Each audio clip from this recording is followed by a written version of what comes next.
What to say? What to say? What to say? What to say? What to say? What to say? What to say? What to say? I'm the gatekeeper.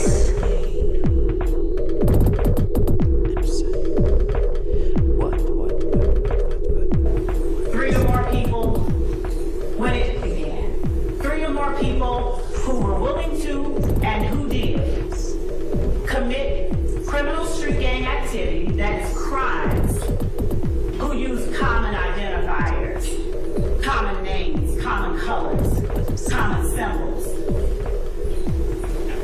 You'll hear from witnesses, both law enforcement and lay witnesses, who personally experienced and who personally witnessed the activities, the crimes that were committed.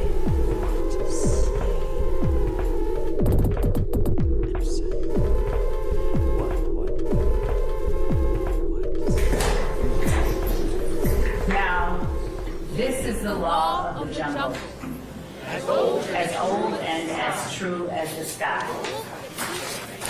And the wolf that shall keep it may prosper, but the wolf that shall break it must die.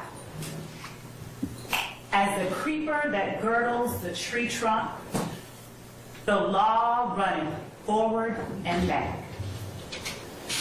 For the strength of the pack is the wolf, and the strength of the wolf is the pack.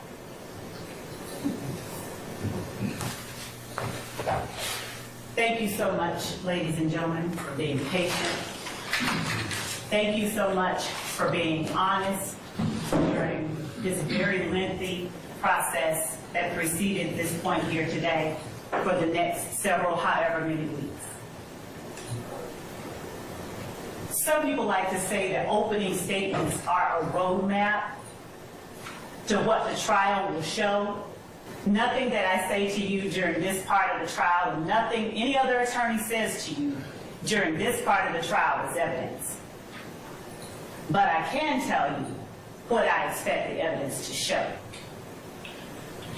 And what I expect the evidence to show in this case is that YSL, the group made up of the defendants sitting before you today, along with other both indicted and unindicted co-conspirators, YSL operated as a pack.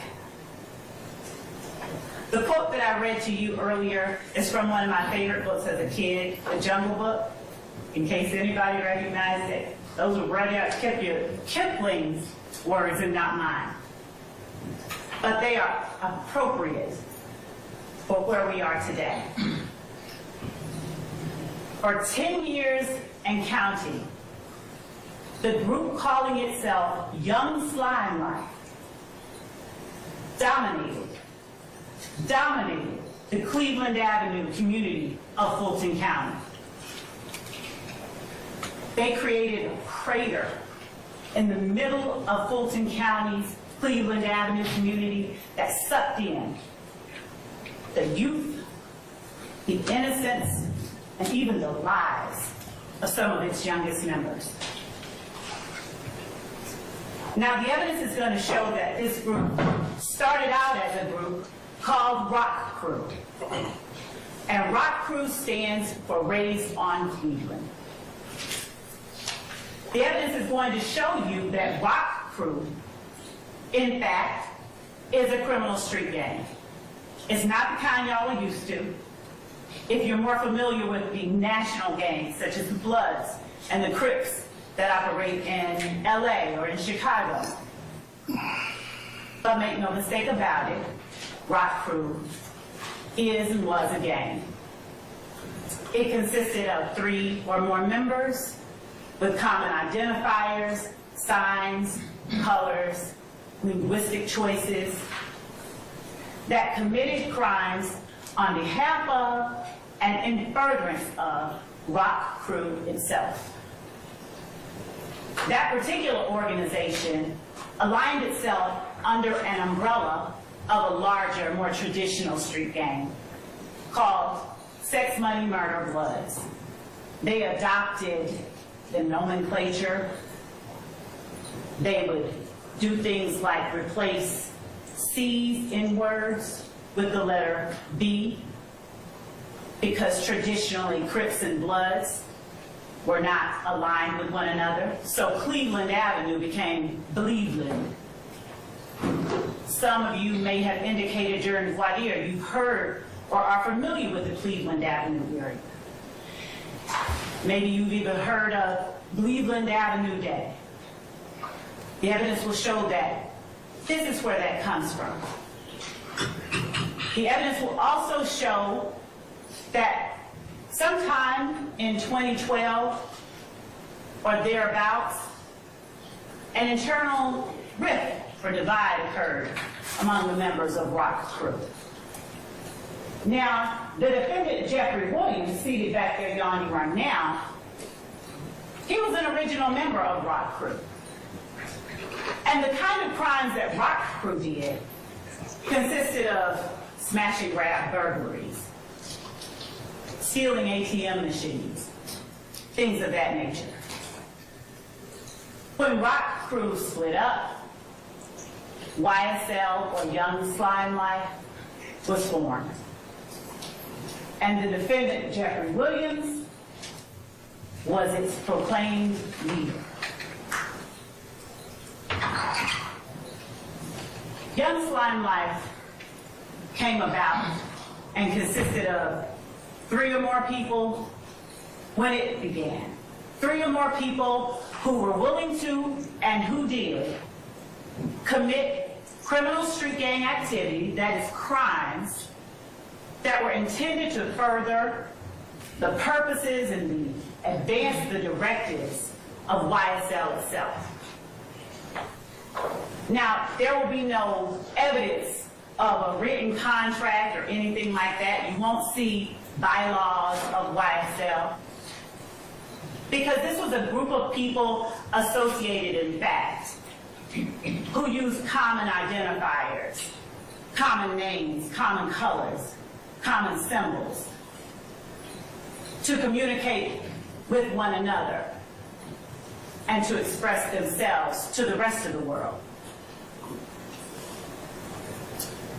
So YSL, as the evidence will show, they didn't move individually. The members and associates of YSL, they moved like a pack, with the defendant Jeffrey Williams as its head.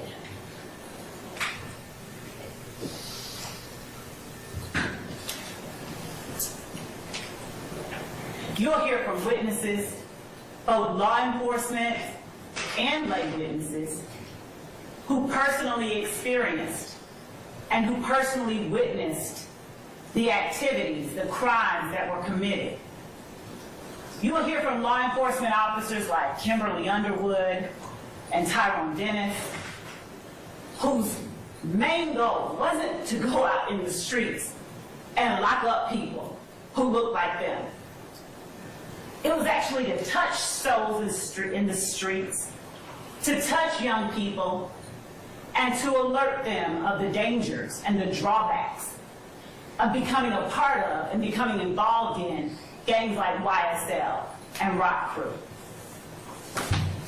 You'll hear about conversations with educators.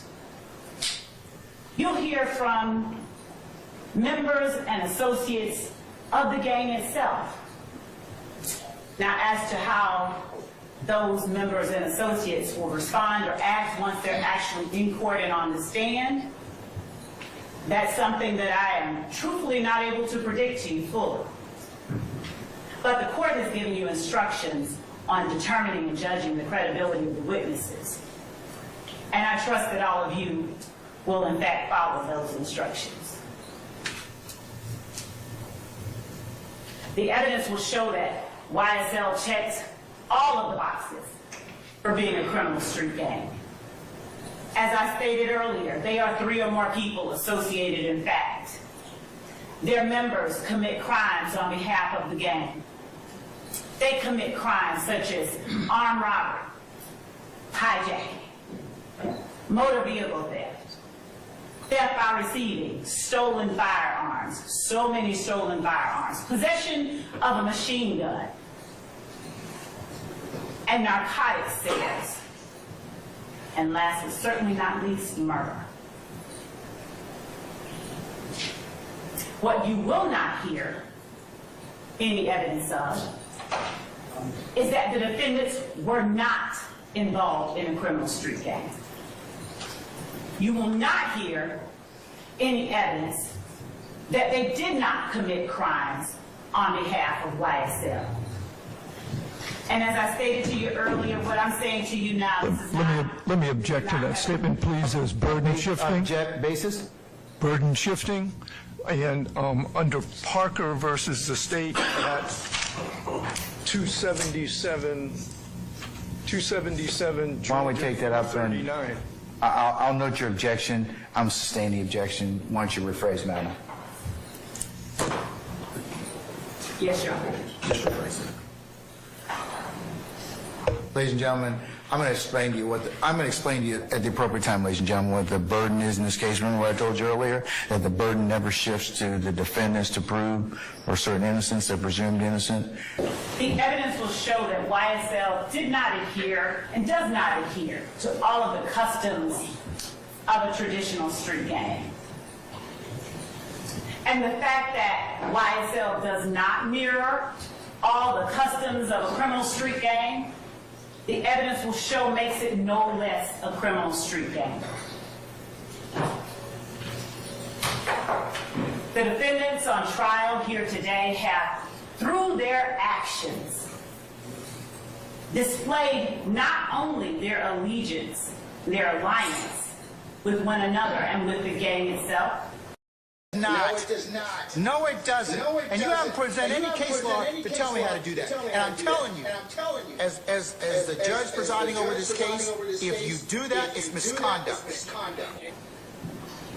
Through their actions, they have displayed an unspoken agreement to participate in that gang through a pattern of illegal activity.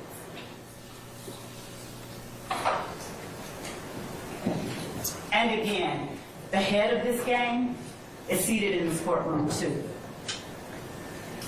The evidence will show that these defendants, that the members and associates of YSL, they knew who their leader was, and they knew the repercussions of not obeying their leader. You will hear evidence that when members and associates of YSL got in trouble, got locked up, the first person they called was either this defendant or one of his family members. Now, they didn't call him directly because he knew and they knew that he needed to have distance between himself and the crimes members and associates of YSL were committing on behalf of the gang. So they would reach out to his sister and have his sister reach out to somebody else and eventually get back to King Slime, as they call him. You will hear evidence that members of YSL committed armed robberies. You'll hear evidence that to slime someone is to do them dirty, and that sometimes members of YSL committed crimes against other family members of their fellow gang members. You'll hear evidence that when one of the associates or members of YSL did something to what Jeffrey Williams had perhaps considered a friend, they were threatened with their very life. Tell them to get that stuff back or they will be killed. You'll hear evidence that YSL, they had opposition within the city of Atlanta and Fulton County. that there were other gangs that were at various points in time at odds and even at war with YSL. One of those gangs was known as the IF gang, IF, Inglewood Family.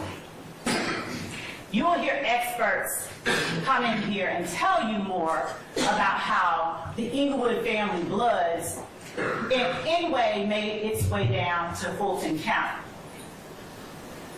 You will also hear evidence about how one of the members, one of the beloved, of whom YSL considered an opposition group,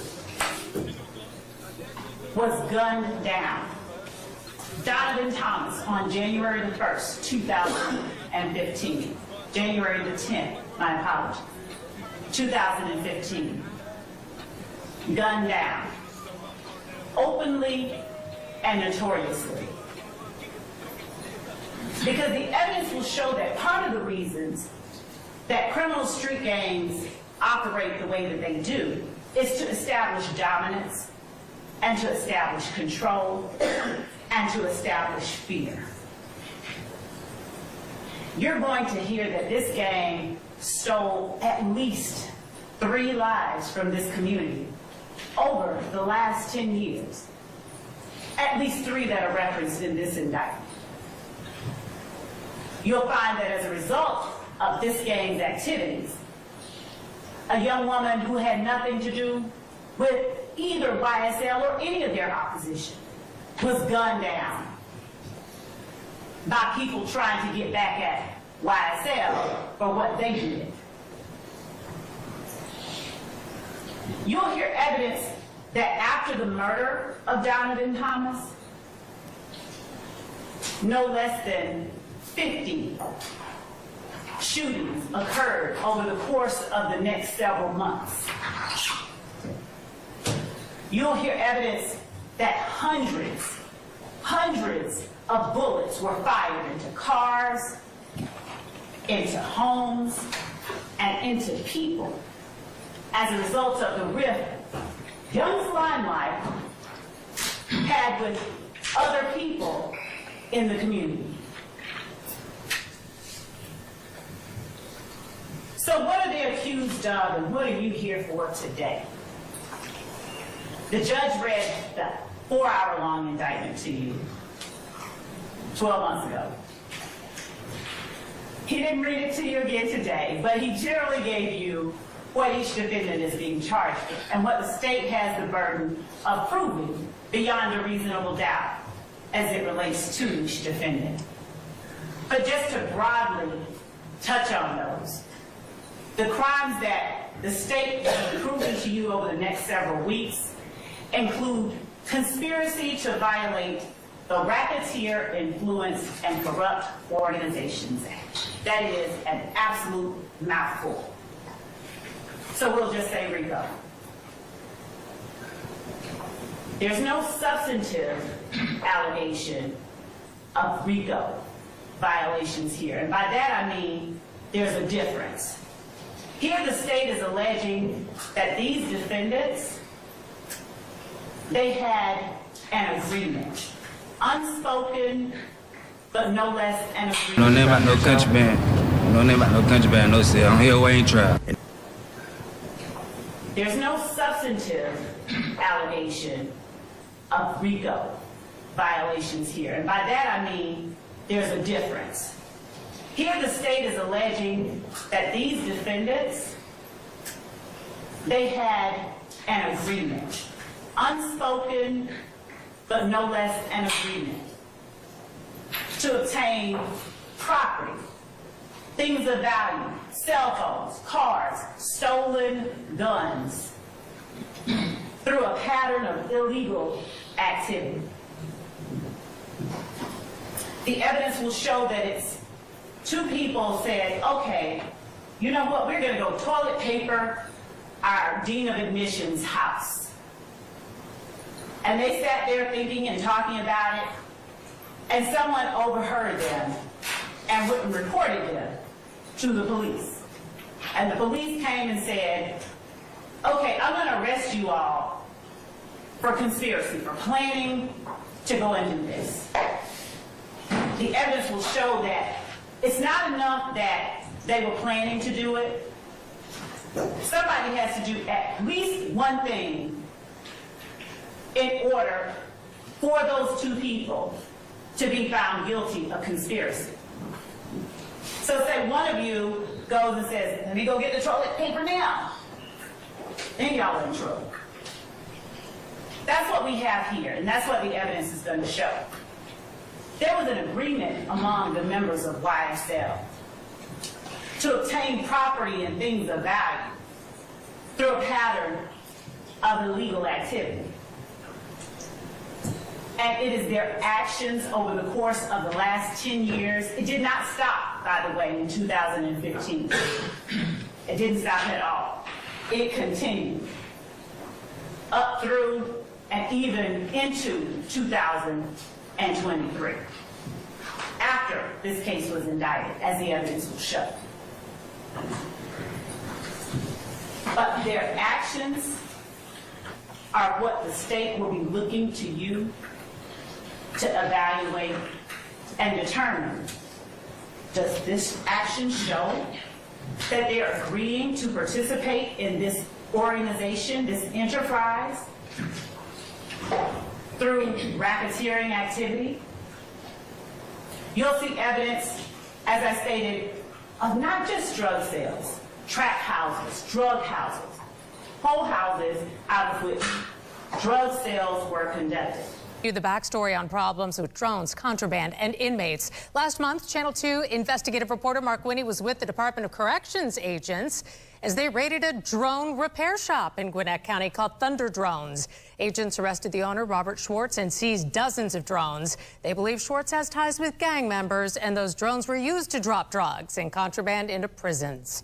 So the reason why now the inmates burn the holes inside of the windows is because they're using drones. We told the story of drones in prisons, but drone drops are now a major factor in the contraband trade at the Fulton County Jail. Absolutely. Some have crash landed and ultimately with different types of payloads. Ain't trial. 15 on right. I'm awaiting trial. Innocent or guilty? I'm innocent. The assignment is very simple, ladies and gentlemen. The only thing we're going up here to do is a massive shakedown. We're looking for any weapons, drugs, or any contraband that the inmates are not supposed to have. Sheriff Pat Labatt says the Fulton County Sheriff's Office jail strike team struck a vein of contraband quickly in the first zone they hit. It's a cell phone and charger.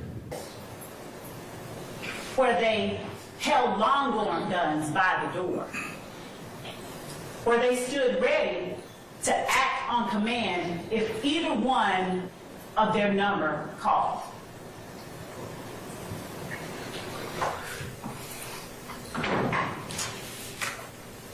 Who's on trial before you today is Rodelius Ryan, Flamarius Nichols, Marquavius Huey, Jeffrey Williams, Shannon Stillwell, Diamante Kendrick.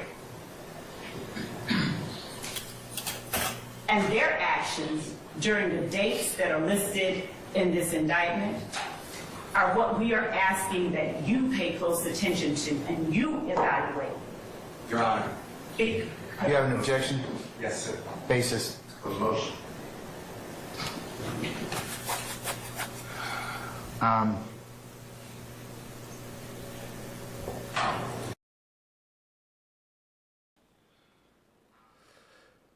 Peace, fam. Welcome. Thank you for joining. My bad if I'm low. Let me raise my mic. But peace, fam. Now tell me that they haven't found way more in that one drug bust, that 1 days of drug bust. They found way more than they found throughout this whole 10-year YSL trial. There's more in jail going on than it is on the streets. Well, at least with this YSL trial. I think they got their investigation backwards. Thank you for being here. Hit the like, hit the subscribe. Let me see a new name pop up at the top. Shout out to Otter Rosette. our newest subscriber. We appreciate you. Thank y'all for being here. Let's keep it going.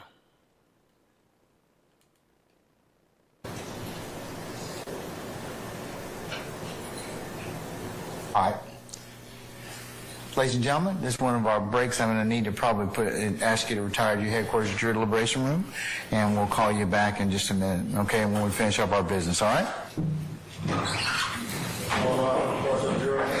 All right, Mr. Steele, what's your motion, sir?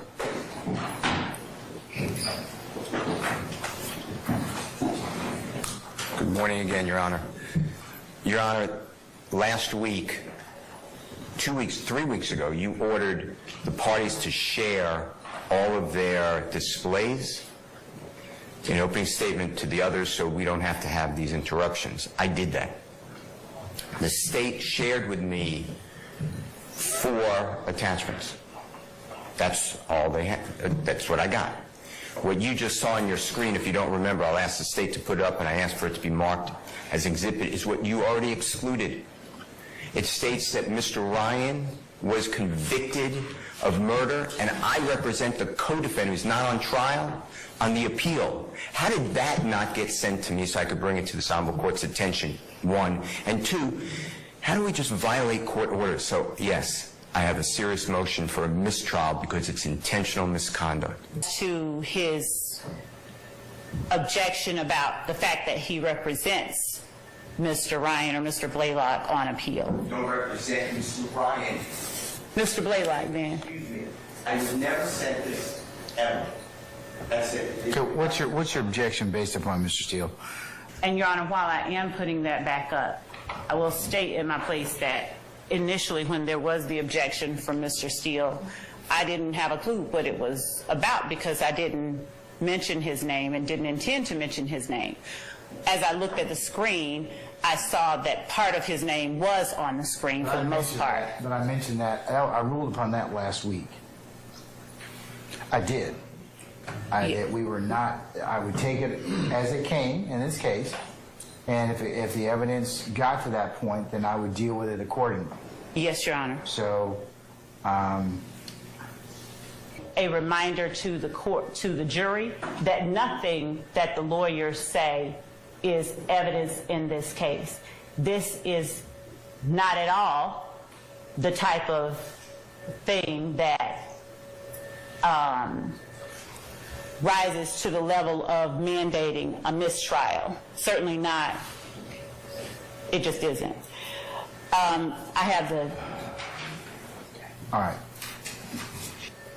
As a matter of course, I can again reiterate the fact that it was an inadvertent omission to leave Mr. Steele, at least part of his name, on here. I got that, but he's talking about, is there anything else you're going to use in opening you haven't shown to defense counsel? He's telling us, well, I said that. I told you to do that a week ago. Your Honor, because here's what I told you was going to happen. I've got a jury that's out right now that's being interrupted. And Mr. Williams, you should have made your motion or should have told me about that an hour ago or when you found out about it. Not hijack me at the bench about that. Multiple attorneys contracted by the Georgia Public Defender Council to represent defendants in the YSL trial. The council is a taxpayer-funded state agency obligated to provide attorneys to people charged with crimes who cannot afford one. The Williams believes the council's pay is not enough due to the complexity of the case and how long it's expected to last. To put in perspective, the state has only agreed to pay attorneys $15,000 for a murder case that could require them to attend court nearly every day for a year. That's less than what some fast food workers make. The Williams says she's repeatedly asked to meet with the director of the Defender Council, Amateo Ali, to learn what the agency's doing to address the pay. When Director Ali declined, the attorney subpoenaed the director, trying to force her to answer questions about the pay in open court. Initial burden of showing the document. It is frustrating, but we were under the impression that GPDC was advocating for us. And once they put those walls up, I'm thinking maybe I need to start an Onlyfans. I'm very serious, yes. I might have to do an Onlyfans because at least I can still support my client and support me and my family. That I told you to do that a week ago. Your Honor, because here's what I told you was going to happen. I've got a jury that's out right now that's being interrupted. And Ms. D. Williams, you should have made your motion or should have told me about that an hour ago or when you found out about it. Not hijack me at the bench about that. You did what you had to do, but I'm not happy about that. I'm not happy about any of this. Because this is stuff we could take care of before our jury comes in. And that makes you all, you know, lessen your ability as advocates and lessen our ability for this jury to go ahead and get this case seamlessly. This is what I told you all was going to happen. So, have you given them everything you're going to show them during opening statement? Your Honor, I haven't given them all of the word slides. I did give to them what Mr. Williams objected to. I had given that to them previously. I will give them or share with them the things that have been added as of this evening. And can you do that over the next 5 minutes? I sure can. Deputy Ingram, can you find out if our jurors are ready? The murder of Shamel Drinks, that was provided from day one in discovery, Your Honor. And it is not a crime that he is alleged to have committed. We may have put that on a list, you know, out of you know, including things, but, Your Honor, that is not an intrinsic act in the sense of it being a crime or a criminal act. And what I endeavored to say to the jury, that the evidence will show is just that they were. Your Honor, I understand the court's ruling, previous ruling. Just renew my objection that I think because the state didn't turn these over, they should be excluded. Mr. Steele? Yes, Your Honor, I was unaware that there were changes. I apologize. No one told me that. I didn't get an email to that or a text. I told you all to do that during lunch. That was my last conversation with you all before I went ahead and broke for lunch. That's what I've been doing. You know, you all don't listen to the court, and it's going to get you all in a lot of hot water. You need to listen to me when I tell you something, and don't rely upon your own understanding. If you have clarification, ask me at that point in time. I'm more than happy to do that for you. But that's not what I told you all to do during the break. These jurors are waiting back there. We are dallying out here. So, you didn't follow my instructions, Mr. Steele. I mean, that's what I asked you all to do. I asked you all to share each. We're already behind to begin with. So, any further objections? Yes, Your Honor. I didn't know that they were changing. Yes, Ms. D. Williams. And on slide 10 and 13, they misquoted the Instagram post. Again, they misquoted it? Yes, they did. It says, I bet YSL make the news tonight. That's not what the Instagram post says.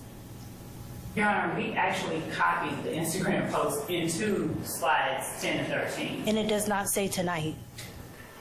I'm sorry. Okay.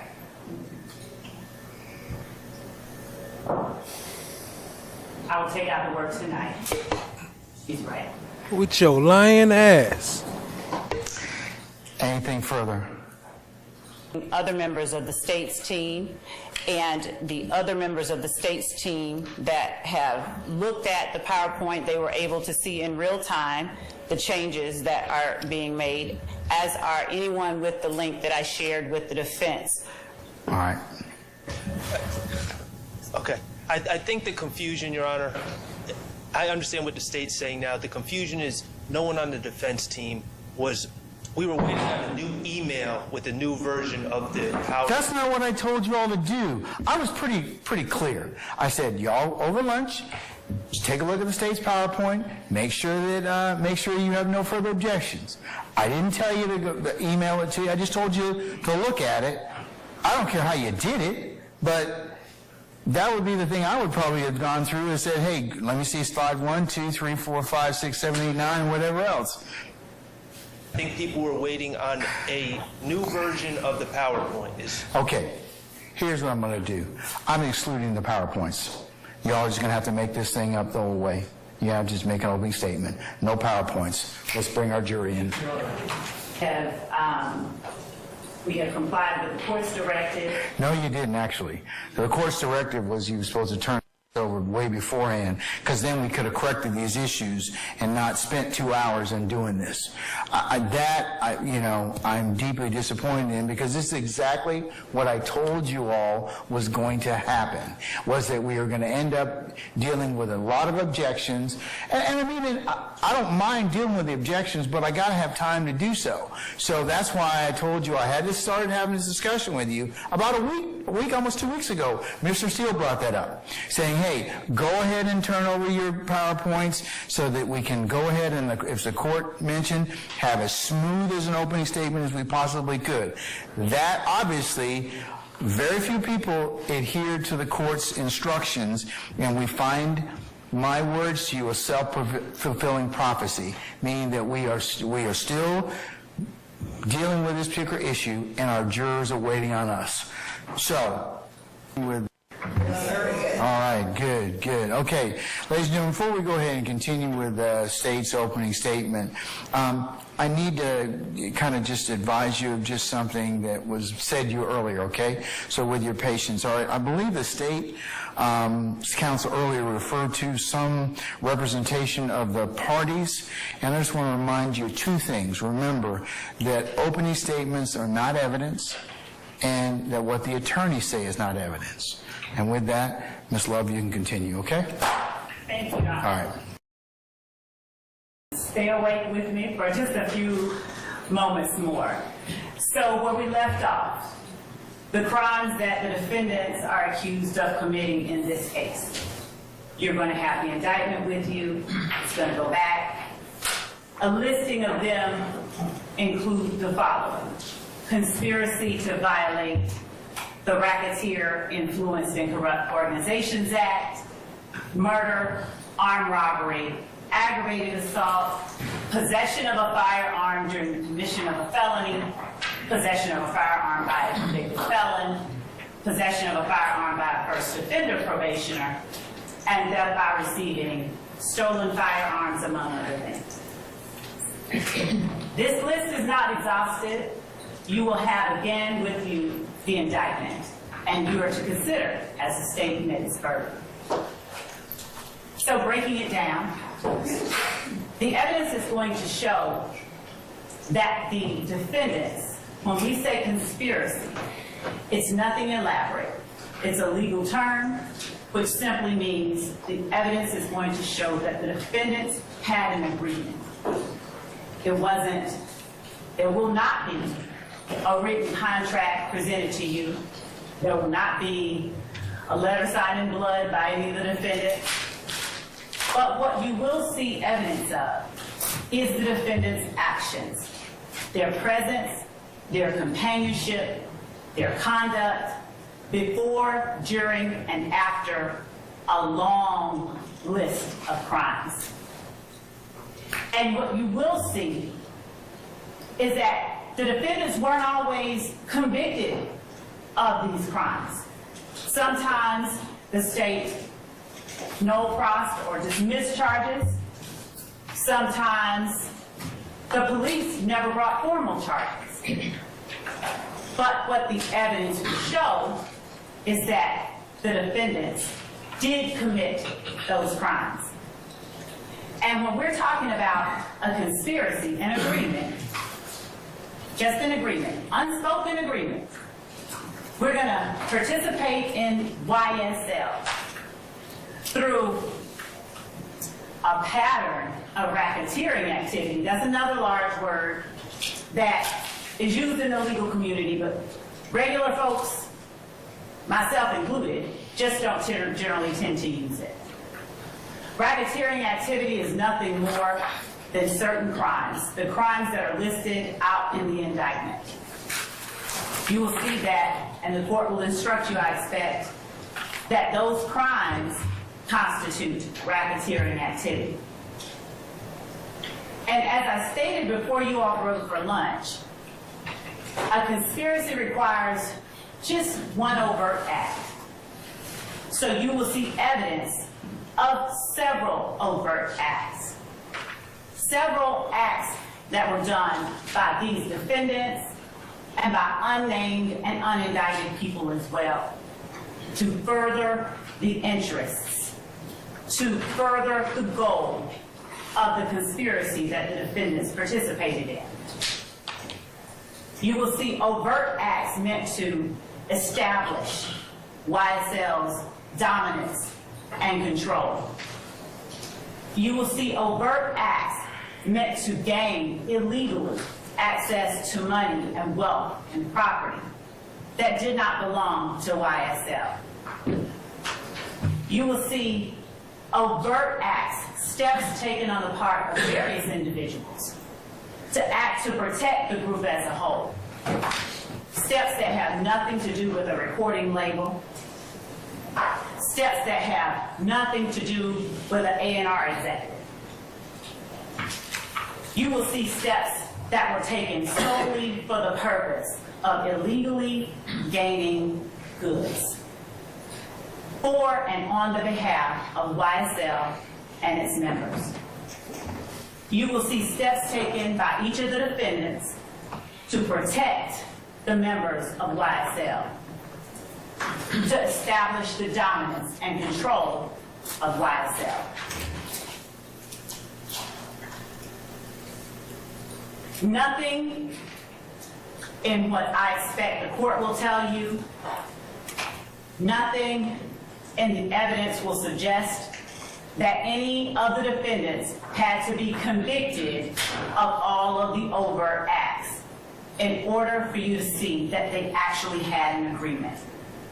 The acts don't even have to be crimes.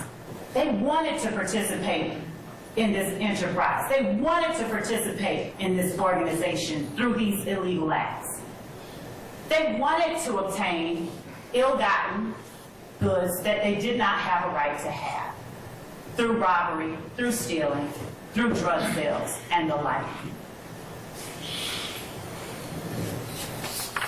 So we'll start off by looking at the defendants. 6 of them are at the table, and 6 of them are here for you all to decide, has the state proven its case?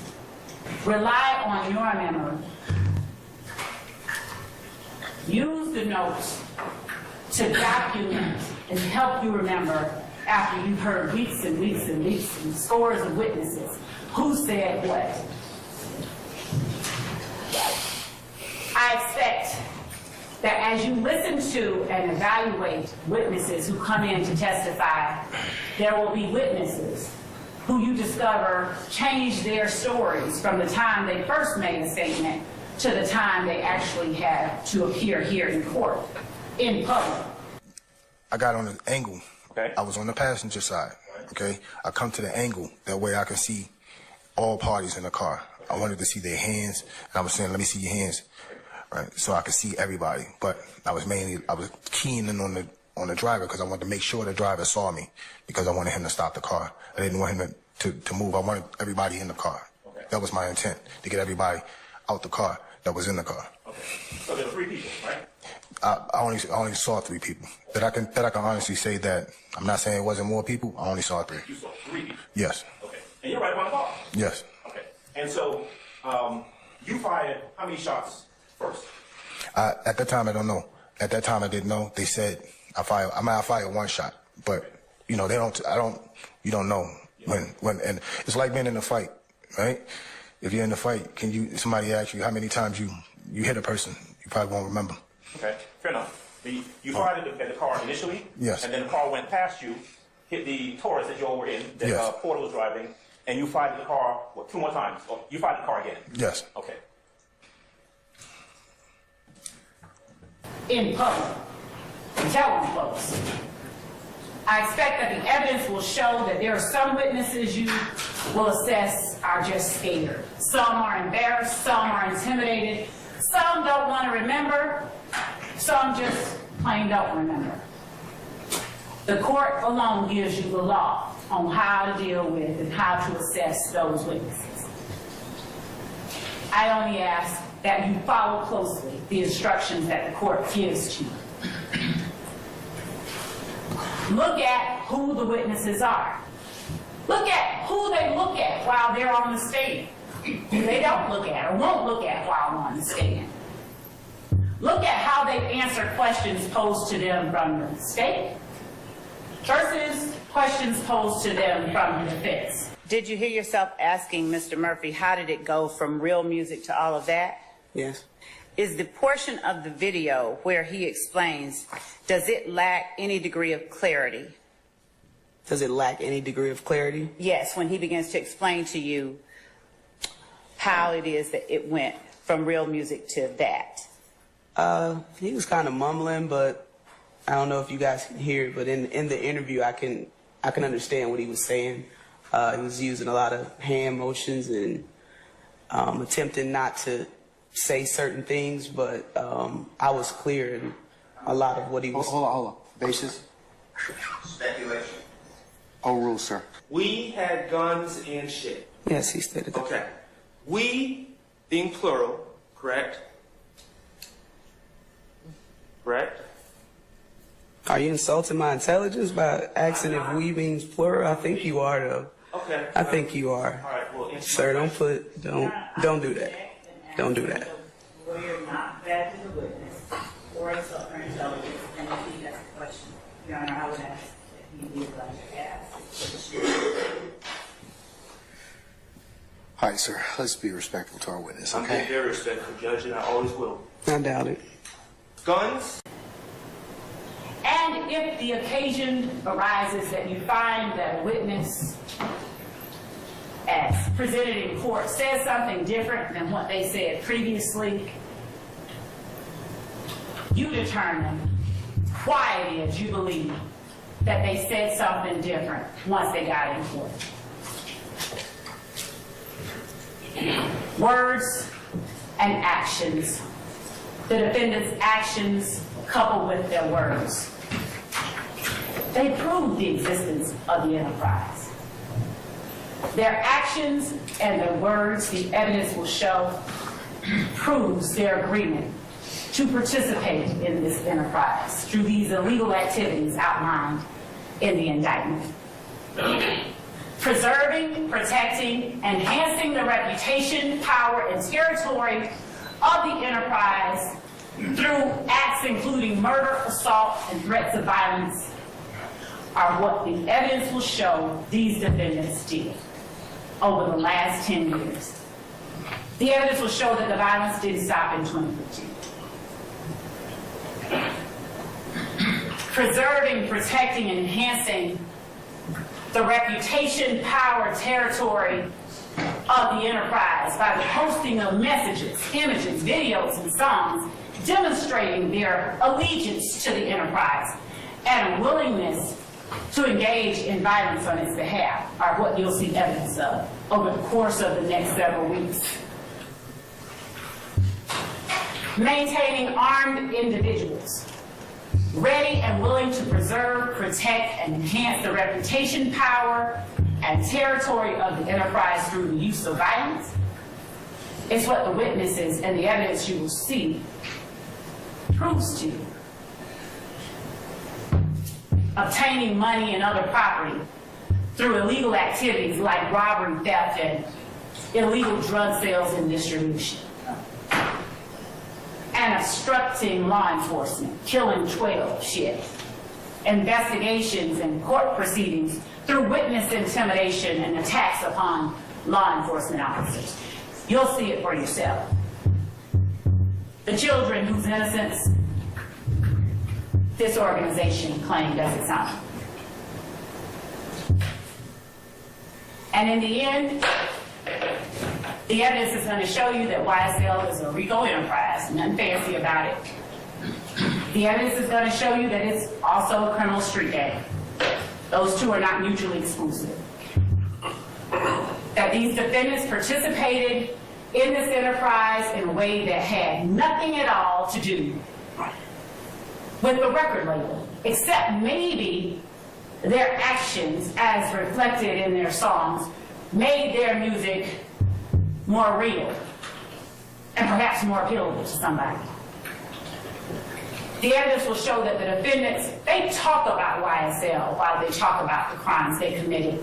And while they talk about the crimes they're going to commit, you'll see that this evidence proves that YSL is a criminal organization. The defendants have been associating together for many years, committing crimes together against the general public, against rival gang members, as the evidence will show, against law enforcement, and against each other. The evidence will show they agreed, they willingly participated in these activities.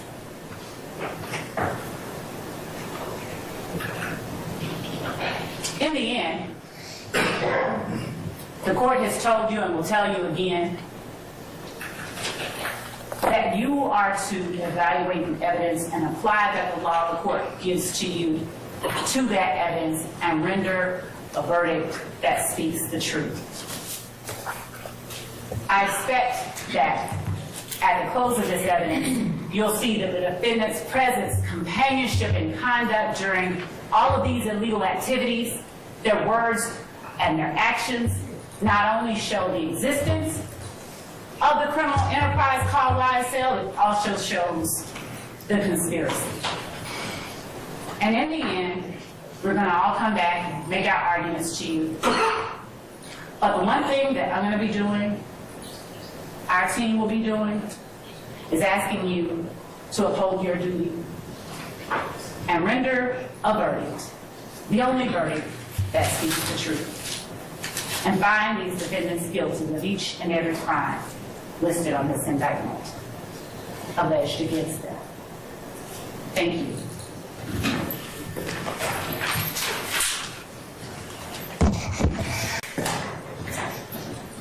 Now, this is the law of the jungle, as old and as true as the sky.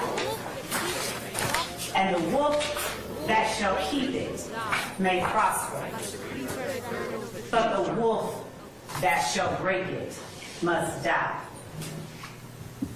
As the creeper that girdles the tree trunk, the law runneth forward and back. For the strength of the pack is the wolf, and the strength of the wolf is the pack.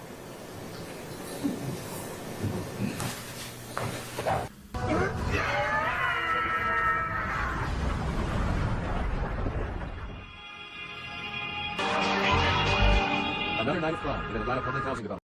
Uh-oh. Fulton County has no problem coming in here and cuffing all of us, okay? Don't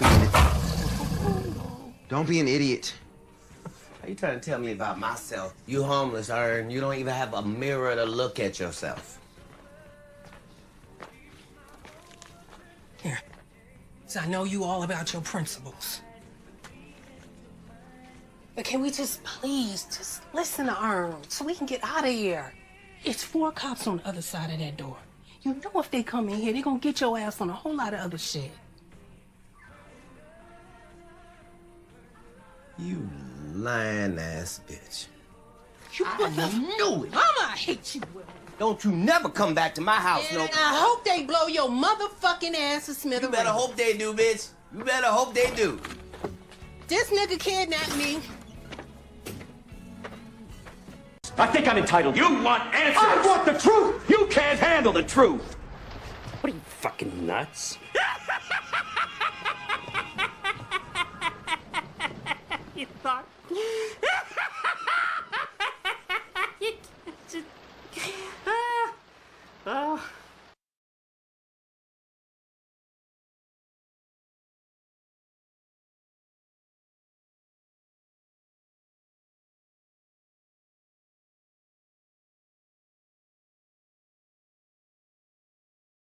I'm the gatekeeper.